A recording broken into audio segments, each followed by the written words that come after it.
ברוך אתה אדוני אלוהינו מלך העולם שהכל נהיה בדברו.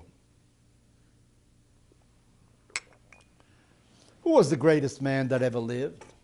Well, maybe each and every one of us can have a different answer, but I think Jewish tradition is very clear. The greatest man was Moses, Moshe. Why was Moses the greatest man? Well, he's the one that received the Ten Commandments from God and gave them to the Jewish people. That is a set of laws, of principles that are valid to this very day. Modern society is based upon them. All bills of rights somehow are rooted in that pronouncement on Mount Sinai. He's also the one that took the Jewish people. He was the agent sent by God to take out the Jewish people from Egypt, from slavery in Egypt. And that is an event, as we have argued at other times, that is really defining in Jewish history to this very day, because it has to do with enslavement, oppression, and then liberty. And this isn't a once-in-a-lifetime occurrence, but throughout history we have periods of oppression and then comes salvation. And it's ongoing. So Moshe is really the greatest man, according to us, in any event, that ever lived in the world. What made Moses great? Let us take a look at the history of Moses. You know how it starts? Pharaoh's daughter hears the cry of a baby in a basket floating on the waters of the river Nile. So she sends her maidens to bring him, and the Bible says she realizes that the baby was a Hebrew baby. How did she know it was a Hebrew baby?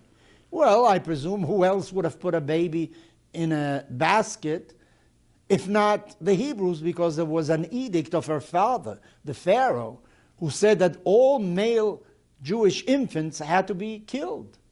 So probably in desperation, that's what they had done.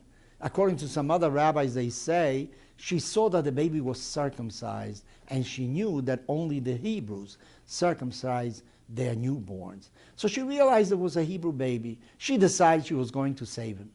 Miriam, the older daughter of Moshe, was around at the time, and she told the daughter of Pharaoh, you know, I know a woman that can breastfeed this newborn baby. If you want to, I will take him to her. And that's what really happened. And Moshe was really breastfed by Yocheved, who was the mother of both Miriam and Moshe, of course, also. When the boy grew up, he was brought back to the palace of Pharaoh. What was the name of the daughter of Pharaoh? Her name was Batya. What does Batya mean? Batya means daughter of God. That is a very extraordinary name. No Jewish woman, no Hebrew woman was given that name. Why was this Egyptian woman given that name, Batya? You know, these days, a letter was found that was written by Adolf Eichmann, who was responsible for so many thousands of deaths during the Second World War. He was the one that used to decide, you go to the right, you go to the left, you go to the gas chamber, you have a few more months to live. You know what he wrote in that letter? He was asking for clemency, because Eichmann was the only person that received a death sentence in the history of Israel. Israel is 60-odd years old. No one was ever sentenced to death. He was hung. Why was he hung? Because his crime wasn't against another person. It's not that he had killed somebody or he had done something horrible. He wanted to undo, to erase the Jewish people from the map. Genocide. That is a different kind of crime according to Israel, and he was hung for it. But we discovered now that he had written a letter, a handwritten letter, asking for clemency. He didn't want to suffer the death penalty. He didn't want to be hung. Why not? His argument was, he was only following orders. He wasn't responsible for those decisions. He received orders from his superiors, and therefore he had to listen to them. Actually, he wasn't the first one to argue that. At the Nuremberg trials, many argued the same thing. Nazi criminals, they weren't responsible. They were only following orders from superiors. But what was the conclusion of the judges at the Nuremberg trials? There is no such thing as I'm guiltless because I'm following orders. When something is immoral, when you're asked to do something that is totally unjust, regardless of whatever order you receive, you should not follow them. You have a personal responsibility. You are not a robot. You are a thinking human being. So what did Batya do? The daughter of Pharaoh. She disobeyed her father's order. Her father said you had to kill all newborn Hebrews, and she went ahead and let him live. Why?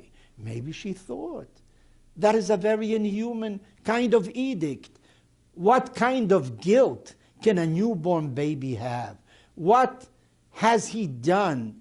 What harm has he done to any other human being to deserve to be killed, to get a death penalty? So she disobeyed the order of Pharaoh, and she taught us that when something is immoral, regardless of who is the one that gives the order, including if your own father, he is the king. You have to obey him because he is the king. You have to respect him because he is your father. But if it's immoral, you don't do it. So she became the daughter of God. The Torah tells us that Moshe grew up, and then it says again, he grew up and went out to see his brethren. The first grew up, according to some, is a biological growing. He became bigger, he became taller.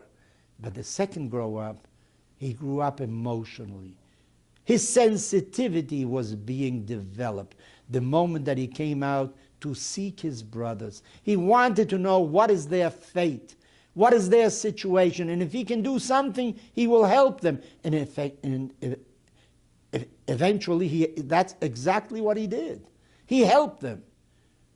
The moment that you start thinking outside of your own geographical limits, the moment that you stop looking at the mirror and thinking only about yourself, the moment that you transcend and that you know that you have responsibility toward others, that is the beginning of growing.